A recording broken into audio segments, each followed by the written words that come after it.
نے کہہ دیا کہ نبی کا انتقال ہو گیا تو گردن اڑا دوں گا. جیسے موسیٰ اللہ سے ملنے گئے پھر واپس آئے، ویسے ہی اللہ کے رسول بھی ملنے گئے ہیں اور واپس آئیں گے. اس وقت حضرت ابو بکر نے تلوار چھینی اور منبر پر کھڑے ہوئے اور فرمایا لوگو ما کان منکم یعبد محمدا فإن محمدا قد مات. تم لوگوں میں سے جو محمد کی عبادت کرتا تھا، جو محمد کو پوچھتا تھا، جو محمد کو خدا سمجھتا تھا، وہ سن لے فإن محمدا قد مات، محمد انتقال کر چکے ہیں. کے صفحات پر منظر دیکھو. اللہ کے نبی نے فرمایا عائشہ کتنی خوش نصیب ہوتی تم اگر تمہارا انتقال ہو جاتا، میں تمہیں اپنے ہاتھوں سے غسل دیتا، میں تمہیں کفن پہناتا. یہاں تو شکل تک نہیں دیکھنے دی جاتی. غسل دینا تو بہت دور کی بات، قیامت برپا ہوئی غسل دے دیا، طلاق ہو گئی، نکاح کے بعد تو مردے کے بعد تو نکاح ٹوٹ جاتا، دے دیا. اور یہاں تو قیامت برپا ہو جائے گی، قیامت. بخاری کے صفحات پر پڑھیے حضرت محمد رسول اللہ کہہ رہے ہیں عائشہ اگر تم انتقال کر جاتی میری زندگی میں اس بیماری میں تو میں تمہیں اپنے ہاتھ سے غسل دیتا، اور غسل ہی نہیں دیتا میں تمہیں کفن بھی پہناتا، میں تمہاری جنازے کی نماز بھی پڑھتا، میں تمہاری دعائیں مغفرت بھی کرتا، میں قبر میں اترتا، میں تمہیں اپنے ہاتھوں سے قبر میں اتارتا، تمہیں مٹی بھی دیتا اور تمہاری مغفرت کی دعا بھی کرتا. عائشہ تیرے نصیبے کا کیا کہنا ہوتا، عائشہ تیری قسمت کا کیا کہنا ہوتا. آپ بتائیے. اور اس کے بعد آپ روزانہ پوچھتے رہے انتقال سے 11 دن پہلے آج میری باری کہاں ہے، جہاں ہوتی تھی وہاں پہنچا دیا گیا. دوسرے دن پوچھا 10 دن پہلے آج میری باری کہاں ہے، جہاں تھی بتا دیا گیا. 9 دن پہلے آج میری باری کہاں ہے، جس کے یہاں تھی پہنچا دیا گیا. 8 دن پہلے آج میری باری کہاں ہے، جس کے یہاں تھی پہنچا دیا گیا. 7ویں دن انتقال سے 7 دن پہلے آپ کی طبیعت میں کچھ زیادہ ناسازگی آئی، درد کا سر بڑھ گیا، بخار کی وجہ سے سر میں آپ نے پٹی باندھ لی، پٹی باندھے ہوئے تھے سر میں اور پوچھ رہے تھے کہ میری باری کہاں ہے. بار بار پوچھتے جا رہے تھے میری باری کہاں ہے. بتایا آج آپ کی باری عائشہ کے گھر میں.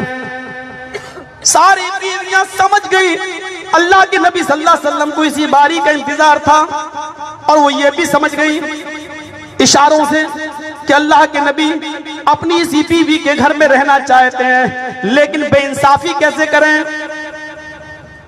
استفہامیہ نظریں اٹھتی ہیں بیویوں کی طرف. اگر تمہاری اجازت تو تمہیں عائشہ کے گھر ہی میں کچھ دن رہ لوں. ساری بیویاں اجازت دے دیتی ہیں خوشی خوشی، ہاں ٹھیک ہے آپ حضرت عائشہ کے حجرے میں رہیے. حضرت عائشہ بیان کرتی ہیں انتقال سے 7 دن پہلے محمد رسول اللہ کو ایک بیوی کے حجرے سے میرے حجرے میں اس طرح لایا گیا کہ ایک طرف فضل ابن عباس تھے اور دوسری طرف حضرت علی تھے. دونوں نے اپنے اپنے کاندھوں پر نبی اکرم کو اٹھا رکھا تھا، آپ کے پیر زمین پر گھسٹ رہے تھے. بخاری باب منزل نبی صلی اللہ علیہ وسلم کے اندر پورا منظر دیکھ لیجئے.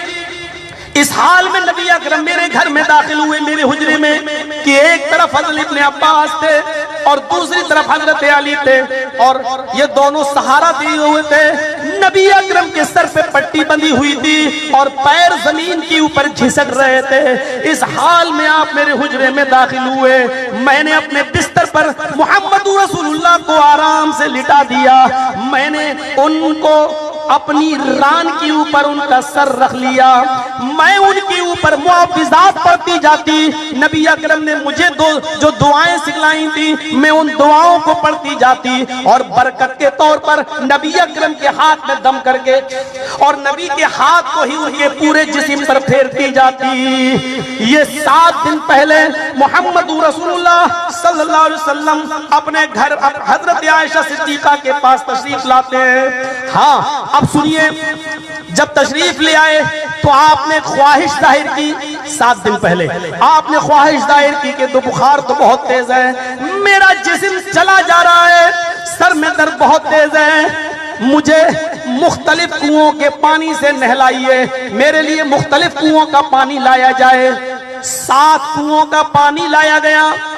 حضرت عائشہ فرماتی ہیں ایک برتن تھا حضرت میمونہ کے گھر میں، اس کو ہم لوگ لگن بولا کرتے تھے، اس برتن کو لگن کہا جاتا ہے، اس لگن کو لایا گیا اور اس لگن میں اللہ کی ٹب کی طرح تھا، اس ٹب کو رکھ دیا گیا، اس پر نبی اکرم صلی اللہ علیہ وسلم کو بٹھا دیا گیا، پھر اللہ کے نبی صلی اللہ علیہ وسلم کے اوپر 7 کنووں کا پانی ڈالا گیا۔ اس دن آپ طبیعت سے نہائے، 7 کنووں کا پانی نبی اکرم کے اوپر ڈالا گیا اور آپ اتنا نہائے اتنا نہائے اتنا نہائے کہ آپ خود ہی کہنے لگے بس کرو، آج میں طبیعت سے نہایا ہوں، آج میں نے طبیعت سے غسل کیا ہے۔ اللہ کے نبی صلی اللہ علیہ وسلم غسل کر چکے، تھوڑا سا ہلکا محسوس کرتے ہیں اپنے آپ کو، بخار میں کچھ کمی آتی ہے، آپ مسجد کے اندر تشریف لے گئے، آپ نے وہاں جا کر نماز پڑھائی، آپ نے وہاں جا کر نماز پڑھائی اور نماز پڑھانے کے بعد بیٹھ کر خطبہ دیا، وہاں آپ نے بیٹھ کر خطبہ دیا۔ اب یہ تو خطبے میں آپ نے کچھ نصیحتیں کی، کچھ وصیتیں کی، اور نصیحتیں کرنے کے بعد محمد رسول اللہ صلی اللہ علیہ وسلم اپنے گھر تشریف لے آتے ہیں، اپنے حجرے میں آتے ہیں۔ انتقال سے 6 دن پہلے آپ پھر مسجد میں نہیں جا سکے، یا گئے تو نماز پڑھی اور آ گئے، نماز پڑھی اور آ گئے، اس سے زیادہ آپ نے کچھ نہیں کیا۔ میرے بھائیوں، 5 دن پہلے، انتقال سے 5 دن پہلے طبیعت میں تھوڑا سا سکون پائے تو پھر گئے مسجد میں، آپ نے پہلے ممبر پر بیٹھ گئے، ابھی آپ نے نماز نہیں پڑھائی، پہلے ممبر پر بیٹھ گئے اور بیٹھنے کے بعد آپ نے یہ خطبہ بیٹھ کر دیا۔ انتقال سے 5 دن پہلے جو خطبہ دیا وہ بیٹھ کر آپ نے دیا، اس کے بعد ظہر کی نماز پڑھائی، آپ نے جو بیٹھ کر خطبہ دیا اس میں آپ نے پہلا جو جملہ ادا کیا وہ جملہ یہ تھا، لعنت اللہ علی الیہود والنصارى اتخذوا قبور انبیائہم مساجدا۔ اللہ کی لعنت ہو یہودیوں پر، عیسائیوں پر، اللہ کی پھٹکار ہو یہود و نصارہ پر، جنہوں نے اپنے اپنے نبیوں کی قبروں کو سجدہ کرنے کی جگہ بنا لیا، اپنے اپنے نبیوں کی قبروں کو مسجد بنا لیا۔ جو کام مسجد میں ہوتے ہیں سجدہ کرنے کا، یہ یہود و نصارہ اپنے اپنے نبیوں کو سجدہ کرنے لگے۔ اللہ کی لعنت ہو یہود و نصارہ پر، جنہوں نے اپنے اپنے نبیوں کی قبروں کو سجدہ گاہ بنا لیا۔ مسلم کے حدیث کے دوسرے الفاظ ہیں، قاتل اللہ الیہود والنصارى اتخذوا قبور انبیائہم المساجد۔ بخاری میں لعنت اللہ اور مسلم میں قاتل اللہ الیہود والنصارى۔ اللہ برباد کر دے، اللہ تباہ کر دے یہود و نصارہ کو، جنہوں نے اپنے اپنے نبیوں کی قبروں کو سجدہ گاہ بنا لیا۔ جرجی صاحب، کچھ بولنے کی ضرورت نہیں ہے، آپ حدیث پڑھتے جائیے، پوسٹ مارٹم اپنے آپ ہوتا جائے گا۔ کیا ضرورت ہے نام لینے کی؟ مرے ہوئے کو کیا مارو؟ جس کو اللہ کے رسول نے اتنا زبردست مار دیا ہو۔ لعنت ہو یہود و نصارہ پر، جنہوں نے اپنے اپنے نبیوں کی قبروں کو مسجد و سجدہ گاہ بنا لیا۔ اب تعویل کریں گے، نہیں وہ عبادت والا سجدہ کرتے تھے، ہم تو تعظیمی کرتے ہیں، ہم تو عزت والا کرتے ہیں۔ عزت والا سجدہ جائز ہے تو ٹھیک ہے، ہم اس دیش کے سرووچ پد پر براجمان پردھان منتری کو کر لیں، کیا کہو گے آپ؟ ہم یہ کہہ دیں عبادت والا نہیں ہے، ہم نے تو تعظیمی کیا ہے، عزت والا کیا ہے۔ اور اللہ کے رسول نے فرمایا تم دوسروں کے بزرگوں کی عزت کرو تاکہ وہ جواب میں تمہارے بزرگوں کی عزت کریں۔ تو اس کا مطلب یہ ہے کہ آپ فتویٰ تو دو کہ تعظیمی سجدہ جائز ہے۔ اگر تعظیمی سجدہ جائز ہے تو عیسائی بھی تو عیسیٰ کو تعظیمی سجدہ کرتا ہے، پھر کافر کیوں ہے؟ یہودی بھی تو موسیٰ کو تعظیمی سجدہ کرتا ہے، پھر وہ ناجائز کیوں ہے؟ ہندو بھی تو کرشن جی اور رام چندر جی کو اور مورتیوں کو تعظیمی سجدہ کرتے ہیں، وہ بھی تو ان کی بھکتی اور عبادت نہیں کرتے ہیں، تو پھر وہ ناجائز کیوں ہیں؟ یہ کریں تو ناجائز، تم کرو تو جائز۔ اب لیپ ٹاپ والے بابا آئیں گے، اس کی تعویل کریں گے۔ غور کرو میرے پیارے ساتھیوں، اللہ کے نبی نے فرمایا اللہ کی لعنت ہو یہود و نصارہ پر، جنہوں نے اپنے اپنے نبیوں کی قبروں کو سجدہ گاہ بنا لیا۔ پوری زندگی آپ اسی سے تو روکتے رہے لوگوں کو، کبھی آپ نے اس انداز میں لوگوں کو روکا؟ حضرت جابر ابن عبداللہ اس حدیث کے راوی ابو داؤد کتاب الجنائز چیپٹر کھولو، نہا رسول اللہ صلی اللہ علیہ وسلم ان یقعد علی القبر. حضرت جابر ابن عبداللہ فرماتے ہیں اللہ کے رسول صلی اللہ علیہ وسلم نے منع کیا ہے. ہم اپنی طرف سے کہہ رہے ہیں, اللہ کے نبی کہتے ہیں, جابر ابن عبداللہ فرماتے ہیں کہ اللہ کے نبی نے منع کیا ہے ان یقعد علی القبر, قبر کے اوپر بیٹھنے سے. یہاں تو بیٹھیں گے نہیں تو انکم ہی نہیں ہوگی. قبر پر بیٹھنے سے منع کیا, اور صرف منع نہیں کیا, نہا رسول اللہ صلی اللہ علیہ وسلم ان یقعد علی القبر وان یجسس, اور منع کیا کہ اس قبر کو پختہ بنایا جائے, منع کیا اس قبر کو پکا بنانے پختہ کرنے سے.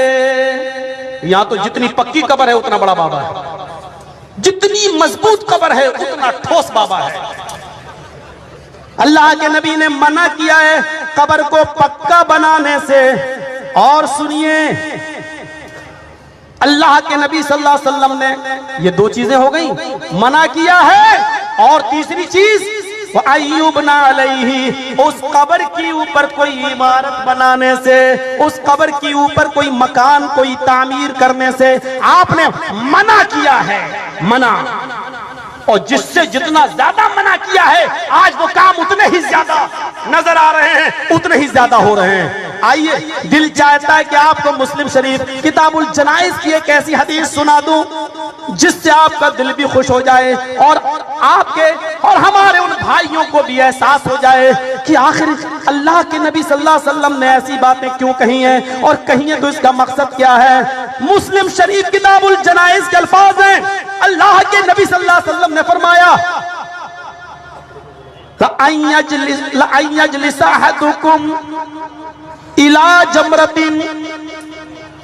تم لوگوں میں سے کوئی شخص اگر آگ کے کسی انگارے پر بیٹھ جائے, آگ کے انگاروں پر بیٹھ جائے, تم لوگوں میں سے اگر کوئی شخص آگ کے انگاروں پر بیٹھ جائے, فَتُحْرِقَ ثِيَابَهُ, اور وہ آگ کے انگارے اس کے کپڑوں کو جلا کر راکھ کر دیں. آگ کے انگاروں پر کوئی بیٹھ جائے تم لوگوں میں سے, اور وہ آگ کے انگارے اس کے پورے کپڑوں کو فَتُحْرِقَ ثِيَابَهُ, اور وہ آگ اس کے پورے کپڑوں کو جلا دے, جلا کر راکھ کر دے. اور فَتَخْلُصَ إِلَى جِلْدِهِ, اور وہ آگ کپڑوں کے ساتھ ساتھ اس کے جسم کو بھی جھلسا دے. بھائی ہم آگ پہ بیٹھ رہے ہیں تو آگ پر بیٹھیں گے تو کپڑے جلیں گے, اور کپڑوں کے بعد پھر ہمارا جسم بھی جلے گا. اللہ کے نبی کیا کہتے ہیں, تم لوگوں میں سے کوئی آدمی آگ کے انگاروں پر بیٹھ جائے, اور مسلم کی حدیث ہے آگ کے انگاروں پر بیٹھ جائے اور اس کے کپڑے جل جائے, اس کی کھال جھلس جائے, میری نظر میں یہ بہتر ہے, خیر من, میری نظر میں بہتر ہے. کس بات سے, ان یجلس علی قبر, کہ کوئی آدمی کسی قبر پر بیٹھے, یعنی قبر پر بیٹھے, اس سے بہتر ہے کہ وہ کسی آگ پر بیٹھ جائے اور آگ اس کے کپڑوں کو جلا دے اور اس کے کھال کو جلا دے. میری نظر میں یہ آدمی بہتر ہے, لیکن وہ آدمی اس سے بھی زیادہ بدتر ہے, اس سے بھی زیادہ برا ہے, اس سے بھی زیادہ وہ آدمی گھٹیا ہے جو کسی قبر پر بیٹھ جائے. آئے اونچی قبروں پر مجاور بن کر بیٹھنے والوں, سیدھے سادھے مسلم بھائی بہنوں کی جیبوں کو نوچنے والوں, جنتی دروازوں کے نام پر سونے کی چینیں کھینچنے والوں, تمہیں اللہ کے رسول صلی اللہ علیہ وسلم نے یہ پیغام دیا ہے کہ آگ کے انگاروں پر بیٹھ جانا, اپنے کپڑوں کو جلوا لینا اور اپنے جسم کو جھلسوا لینا یہ بہتر ہے, لیکن قبر پر بیٹھنا بہتر نہیں ہے. گوئنڈی والوں سوچ سمجھ کے بلانا ہے ان کا ساتھ. میں تو بولوں, ایک دروازہ بند ہوتا ہے تو اللہ 100 دروازے کھولتا ہے, یقین نہ آئے تو دیکھ لو. اور اللہ تکبر سے بچائے, 2019 میں بھی ایک دن خالی نہیں ہے, پورا بک ہے, بھرا پڑا ہے. ذالک فضل اللہ یؤتیہ من یشاء. آپ نہیں سنیں گے تو دوسرے سنیں گے, حق بات سنیں گے. دروازے کھلے ہوئے ہیں, اللہ ایک بند کرتا ہے 100 کھولتا ہے. اور میں اپنے لیے تھوڑی فرماؤں, سنیے اتنی بڑی بات, پوری زندگی اللہ کے رسول صلی اللہ علیہ وسلم نے اسی کی طرف اشارہ کیا. وہ کیسے؟ 5 دن پہلے اللہ کے نبی کیا کہہ رہے ہیں؟ لعنت اللہ علی الیہود والنصارى اتخذوا قبور انبیائہم المساجد، اللہ کی لعنت ہو یہود و نصارہ پر جنہوں نے اپنے اپنے نبیوں کی قبروں کو سجدہ گاہ بنا لیا۔ چلیے اس لعنت کے بعد آپ نے ابھی خطبہ ختم نہیں کیا، اس خطبے میں آپ نے کیا فرمایا؟ لوگوں، اشارہ دیکھیے البدائی آساد، لوگوں میں نے اپنی زندگی میں اگر کسی کو کوڑا مارا ہو، کسی کو کے اوپر ہاتھ اٹھایا ہو، آج میں حاضر ہوں وہ اپنا بدلہ لے لے۔ یہاں سوری کہنے میں نانی بنی میں بڑے باپ کا بیٹا، میری عزت کا کچرا نکلتا ہے، میں سوری بولوں؟ اللہ کے نبی فرماتے ہیں لوگوں اگر میں نے کسی کو کوڑا مارا ہو، کسی پر ظلم کیا ہو، تو آج میں حاضر ہوں وہ اپنا انتقام مجھ سے لے لے۔ اگر کسی سے میں نے کوئی قرض لیا ہو تو وہ اپنا قرض پیش کرے، میں اس کو ادا کر دوں۔ ایک صحابی اٹھے کہنے لگے اے اللہ کے نبی، آپ سے 3 درہم میں نے بطور قرض لیا تھا، آپ سے 3 درہم میں نے قرض کے طور پر لیا تھا، آپ نے مجھ سے لیا تھا، وہ میرا آپ کے اوپر باقی ہے۔ آپ نے فضل ابن عباس سے فرمایا اے فضل، جاؤ ان کو یہ دے دو، ان کا 3 درہم ان کو واپس کر دو۔ انہوں نے 3 درہم ہم نے ان سے لیے تھے، وہ 3 درہم ان کو دے دیے گئے۔ بیٹھے ہیں آپ لوگ بھائی، ہمارے پاس خبر آئے گی تو ہم خود بند کر دیں گے۔ آپ چلیے سنیے، میرے ابھی تو چل رہا معاملہ، ابھی تو 5 دن پہلے، 2 دن پہلے، 3 دن پہلے، تو آئیے اب میں شارٹ کی طرف آ رہا ہوں، میں اس طرف لانا چاہتا ہوں آپ کو، اس خواب کی طرف۔ تو حضرت محمد رسول اللہ صلی اللہ علیہ وسلم نے فرمایا کہ اگر میں نے کسی سے کوئی قرض لیا ہو تو وہ لے لے۔ پھر آپ نے اس صحابی کو 3 درہم دلوا دیے۔ اس کے بعد میں آپ نے انصار کے لیے وصیت فرمائی، لوگوں انصار دھیرے دھیرے کم ہوتے جا رہے ہیں، ان کے ساتھ خیر کا معاملہ کرنا۔ جو انصار سے محبت کرے گا وہ ہم سے محبت کرے گا، جو انصار سے نفرت کرے گا وہ ہم سے نفرت کرے گا۔ پھر آپ نے اسی خطبے میں یہ بھی فرمایا لوگ مجھے دنیا کے خزانے دے دیے گئے، لوگوں میرے سامنے دنیا کے خزانے پیش کر دیے گئے۔ پھر آپ نے اسی خطبے میں یہ بھی فرمایا لوگوں اللہ نے اپنے ایک بندے کو آخرت کی نعمتیں پیش کی اور دنیا کی نعمتیں بھی اس کے سامنے پیش کی اور اختیار دیا، اے میرے بندے تو دنیا کی نعمتیں چاہتا یا آخرت کی؟ اللہ کے اس بندے نے آخرت کی نعمتوں کو پسند کر لیا۔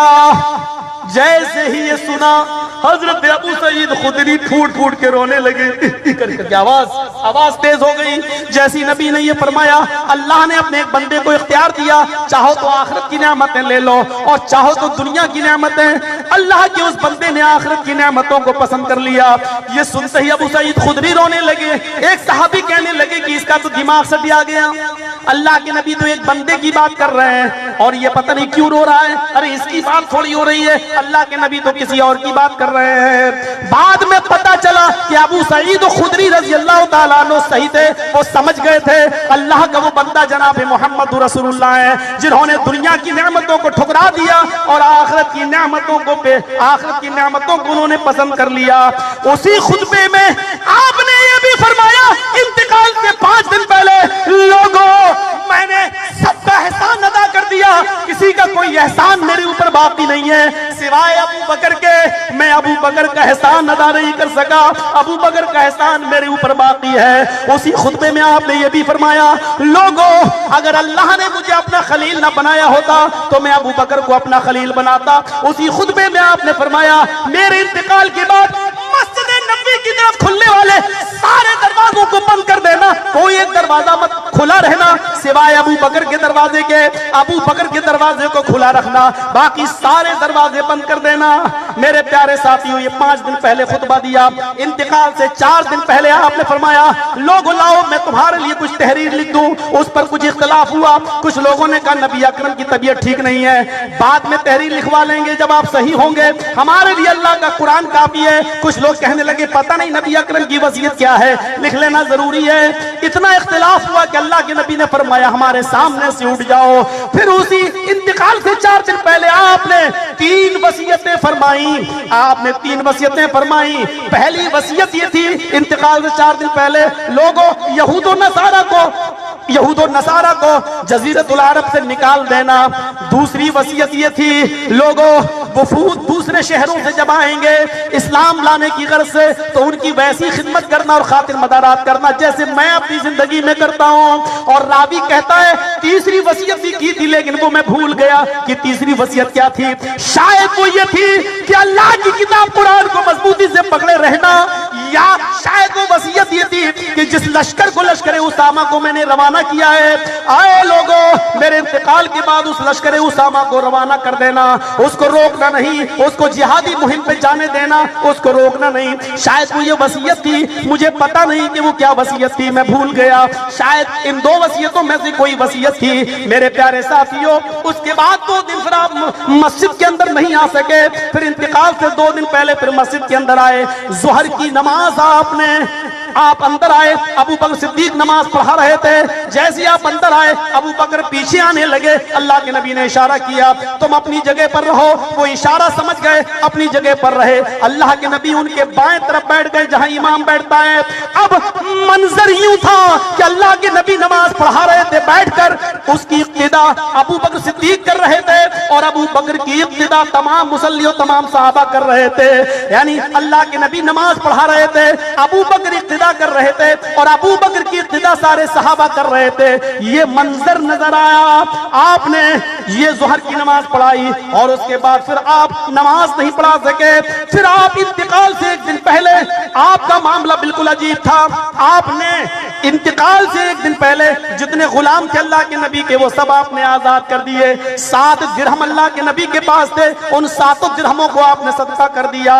پھر آپ نے فرمایا لوگوں میری ایک زرہ یہودی کے پاس گروی رکھی ہوئی ہے، اس زرہ کو تم لے لینا. میں نے کوئی 30 سا یعنی 75 کلو جو گئی بس میں نے اس زرہ کو گروی رکھ دی. میرے پاس کھانے پینے کو نہیں تھا. میں نے 75 کلو جو سے اس زرہ کی عوض لے لیا تھا. جب میں 75 کلو جو دے دوں تو وہ زرہ تم مجھے دے دینا. میرے پاس 75 کلو جو کا انتظام نہیں ہو سکا. وہ زرہ 75 کلو جو دے کر لے لینا اور بیت المال میں جمع کر دینا، جہاد کے کام آئے گی. میرے بھائیوں وہ رات آخری رات تھی. وہ رات آخری رات تھی. جو لوگ نبی اکرم کو دور سے دیکھنے آ رہے تھے وہ بس نبی اکرم سے ملاقات کر کے جا رہے تھے.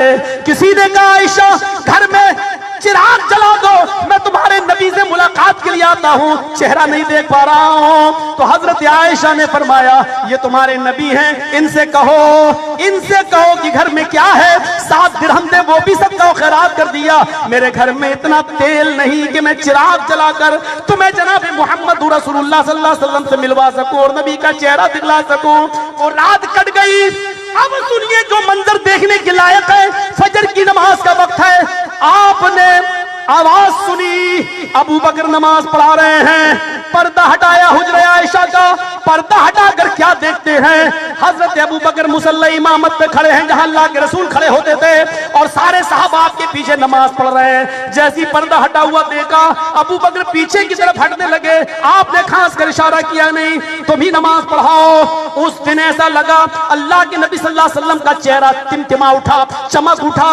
آپ نے جب پردہ کھولا تو صحابہ کرام فتنے میں نہ پڑ جائیں، نمازیں توڑنے نہ لگ جائیں. ایسا لگنے لگا کہ اللہ کے رسول کی خیریت اور خبر پوچھنے کے لیے کہیں ٹوٹ نہ پڑیں کہ آپ کیسے ہیں. لیکن فوراً یہاں آپ نے اشارہ کر دیا کہ پہلے نماز ادا کرو. اور ابو بکر کو مصلی امامت پہ کھڑا دیکھا تو آپ خوش ہیں اور خوشی سے چہرہ تلملا اٹھا. آپ نے پردہ فوراً چھوڑ دیا. صحابہ نے نماز ادا کر لی اور پھر نبی اکرم سے ملاقات کرنے کے لیے چلے آئے. اس دن آپ نے کچھ خوشی محسوس کی لیکن یہ خوشی یہ صحت زیادہ دیر پائیدار نہ رہ سکی. پھر آپ کی طبیعت بگڑ گئی. پھر سورج نکل آیا. پھر آپ کے پاس کوئی دوسری نماز کا وقت نہیں آیا. چاشت کے وقت آپ نے حضرت فاطمہ کو بلوایا. حضرت فاطمہ آئی. حضرت فاطمہ نے نبی اکرم کو دیکھا تو چیخ پڑی واہ کر بابا، آئے میرے ابو کی تکلیف. اللہ کے نبی نے فرمایا فاطمہ آج کے بعد تیرے ابو کو کبھی اتنی تکلیف نہیں ہوگی۔ اس کے بعد آپ نے ان سے سرگوشی کی اور کان میں کچھ ان کے راز کی بات کہی، حضرت فاطمہ رونے لگی۔ اس کے بعد آپ نے پھر ان سے سرگوشی کی، حضرت فاطمہ ہنسنے لگی۔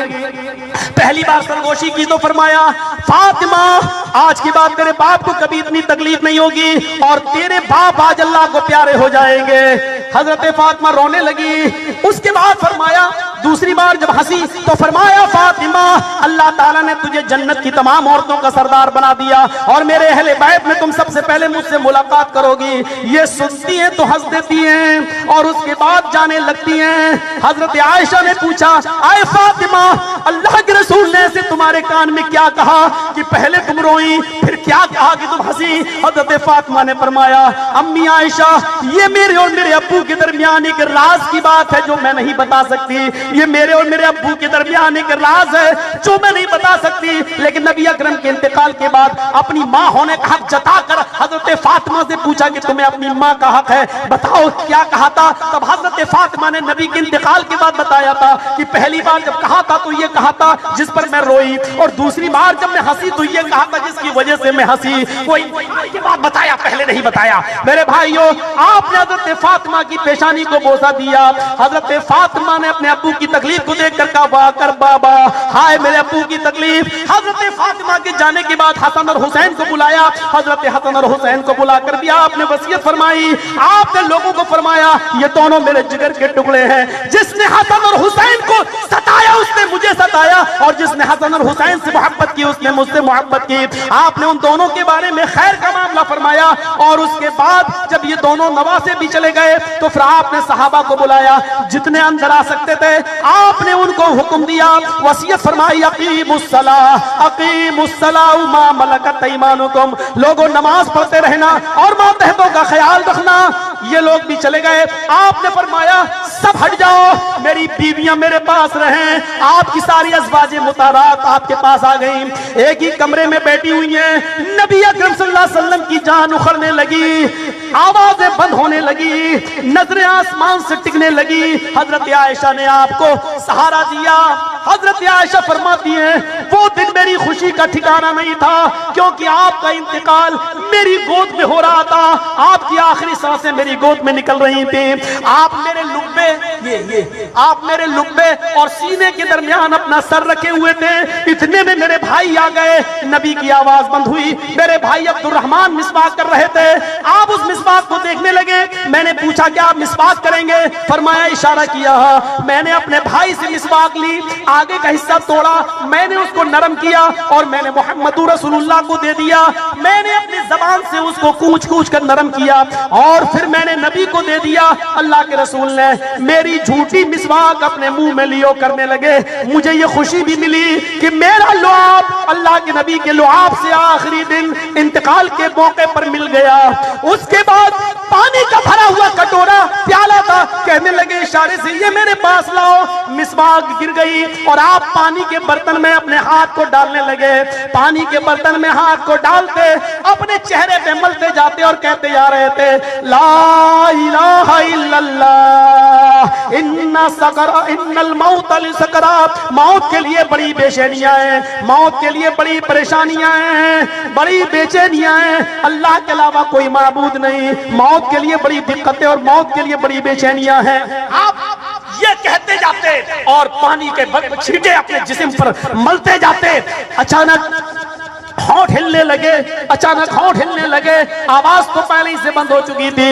حضرت عائشہ نے دیکھا آنکھیں کھلی کی کھلی رہ گئی اور اللہ کے نبی کے ہونٹ ہل رہے ہیں۔ میں نے اپنا کان لگایا تو اللہ کے نبی صلی اللہ علیہ وسلم کے آخری جملے یہ نکل رہے تھے فی الرفیق الاعلی اللہم فی الرفیق الاعلی اللہم فی الرفیق الاعلی اللہم فی الرفیق الاعلی۔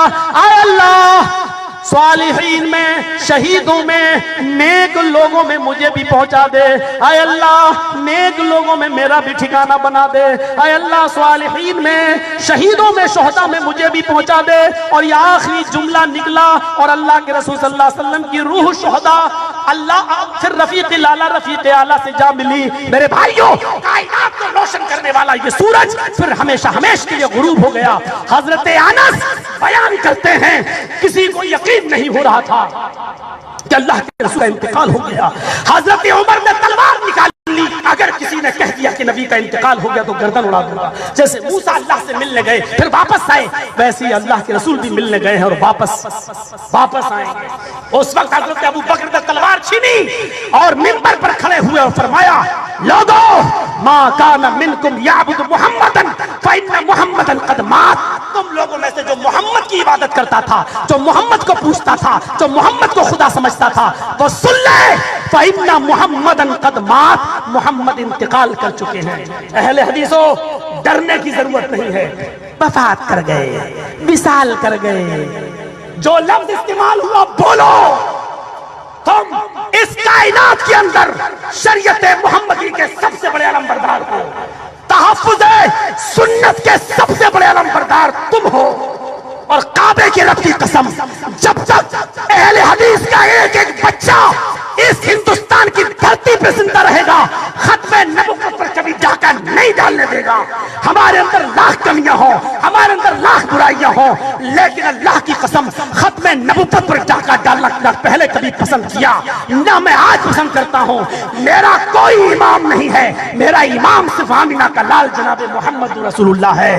تمہارے 50 امام ہیں، لاؤ ان کی بات آمینہ کے لال سے ملے گی تو مانوں گا، نہیں ملے گی تو ریجیکٹ کر دوں گا۔ چاہے جو ہو، اس کائنات کے اندر تحفظ حدیث کے، تحفظ ختم نبوت کے سب سے بڑے علمبردار کوئی ہیں تو اہل حدیث ہیں، صرف اہل حدیث ہیں۔ سلفیوں کو چاہے کتنا آتنکوادی کہو، چاہے کتنا دہشت گرد کہو، تمہارے کہنے سے دہشت گرد ہم ہو نہیں جائیں گے، تمہارے کہنے سے ہم آتنکوادی ہو نہیں جائیں گے۔ یہ تمہارے سینوں کی کدورت تھی جو اللہ تعالیٰ نے پارلیمنٹ میں تمہاری زبان سے نکلوا دیا۔ ابھی جو چھپی ہوئی چیزیں ہیں وہ اور بھی جلدی نکلیں گی۔ میرے بھائیوں، اگر دہشت گردی کا چہرہ دیکھنا ہے تو ان کا دیکھو جو ابو بکر البغدادی کو لیٹر لکھتے ہیں۔ اگر دہشت گردی کا چہرہ دکھانا ہے تو ان کا دکھاؤ جو ابو بکر البغدادی کو امیر المومنین مانتے ہیں۔ میرا اشارہ کہاں ہے وہ آپ سمجھ گئے ہوں گے۔ میرے بھائیوں، مجھے نام لینا کوئی ضروری نہیں ہے، اور یہ دو کوڑیوں کے لوگوں کے میں نام لے کر لاکھوں اور کروڑوں کی تقریر کو میں برباد نہیں کرنا چاہتا۔ میرے پیارے ساتھیوں، اہل حدیث اور سلفی منہج نام ہے کتاب و سنت کے تحفظ کا، اہل حدیث نام ہے رب کے قرآن اور مصطفیٰ کے فرمان کو ماننے کا، اہل حدیث نام ہے ہماری دو ہاتھ دو آنکھیں ہیں، ایک رب کے قرآن کو دیکھتی ہے، دوسرے مصطفیٰ کے فرمان کو دیکھتی ہے۔ ہمارے دو ہاتھ ہیں، ایک تو رب سے رفتہ قرآن پکڑا جاتا ہے، دوسرے میں آمینہ کے لال کی حدیث ہوتی ہے۔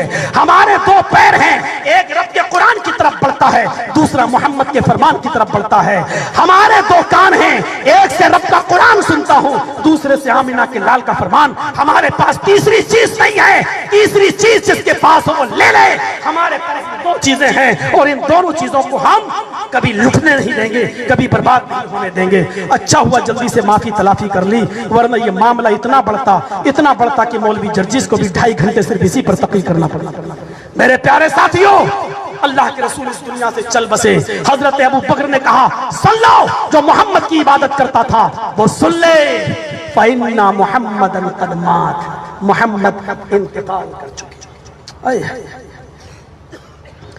اور جو تم میں سے اللہ کی عبادت کرتا تھا، من کان منکم یعبد اللہ، جو تم میں سے اللہ کی عبادت کرتا تھا وہ سن لے، فإن اللہ حی لا یموت، اللہ زندہ ہے کبھی مرے گا نہیں۔ اور پھر کہا، عمر ہوش میں آؤ، کیا تمہیں معلوم نہیں قرآن میں یہ آیت نازل ہوئی، وما محمد الا رسول قد خلت من قبلہ الرسل، اے محمد تم تو ایک رسول ہو، تم سے پہلے بھی بہت سے رسول گزر چکے ہیں، افإن مات، اگر یہ مر جائیں، او قتل یا قتل کر دیے جائیں تو کیا تم اپنے پیروں کے بل پلٹ جاؤ گے، ومن ينقلب على عقبیہ، اور جو اپنے پیروں کے بل پلٹ جائے گا وہ اللہ کا کچھ نہیں بگاڑ سکتا۔ یعنی محمد جو موت لکھی تھی وہ آ چکی ہے، اللہ اپنے نبی پر 2 موتیں نازل نہیں کرے گا، جو موت آنا تھی وہ آ چکی ہے۔ حضرت عمر کہتے ہیں، مجھے اس دن ایسا محسوس ہوا جیسے قرآن کی آیت آج ہی اتری ہو۔ اور اپنے موقف کو بدل لیتے ہیں. اہل حدیث اسی کو کہتے ہیں صحیح حدیث آ جانے کے بعد وہ رجوع کر لے اور حدیث پر عمل کرے.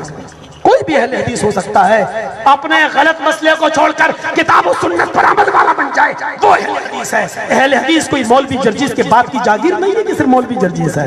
جو بھی کتاب و سنت پر عامل ہے اور صحیح حدیث آ جانے کے بعد غلط کو چھوڑ دے وہ اہل حدیث ہے. اس میں کوئی بھی شامل ہو سکتا ہے. آؤ یہ انٹری صاف ہے. آؤ رب کے قرآن کی طرف اور محمد رسول اللہ کے فرمان کی طرف. میرے بھائیوں پھر تقریباً 32 گھنٹے تک رات دن اللہ کے رسول کو دفنایا نہیں گیا. پہلے غسل دیا گیا، آپ کو کپڑے پہنائے ہوئے غسل دیا گیا. پھر اختلافات اٹھے، میں اس طرف نہیں جانا چاہتا. پھر ان کو دفن کیا گیا. اللہ کے رسول کو جب دفن کر دیا گیا اور مٹی کے اندر آپ قبر کے اندر حجرہ عائشہ میں جب دفن کر دیے گئے تو دوسرے دن ابو بکر صدیق اپنی بیٹی کے پاس ملنے کے لیے جاتے ہیں اور ان کی بیٹی اپنے شوہر کی قبر کی طرف دیکھ رہی تھی. وہی حجرہ تھا، دیکھ رہی تھی، اپنے ابو کی قبر کو دیکھ رہی تھی.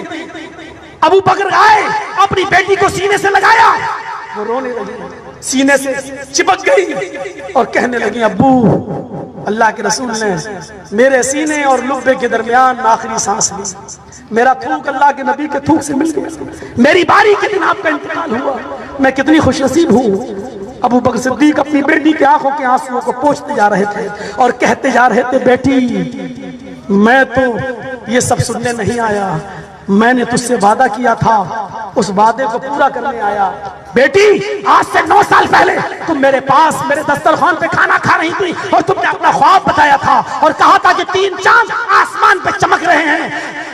پہلا چاند ٹوٹ کر میرے حجرے میں گرا، پھر دوسرا گرا، پھر تیسرا گرا. عائشہ میں نے کہا تھا اللہ کے رسول سے مت پوچھنا، جب یہ خواب پورا ہوگا تو میں بتا دوں گا. یہ تیرے خواب کا پہلا چاند ہے جو ٹوٹ کر تیرے حجرے میں. عائشہ یہی چاند ہے جو ٹوٹ کر تیرے حجرے میں گرا.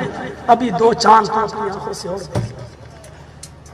اور جب ابو بکر کا انتقال ہوا اور ابو بکر کو دفنایا جانے لگا تو حضرت عائشہ لوگ تسلی دے رہے تھے. حضرت عائشہ کہتی ہے نہیں، یہ تو میرے خواب کا دوسرا چاند ہے جو دفن ہوا.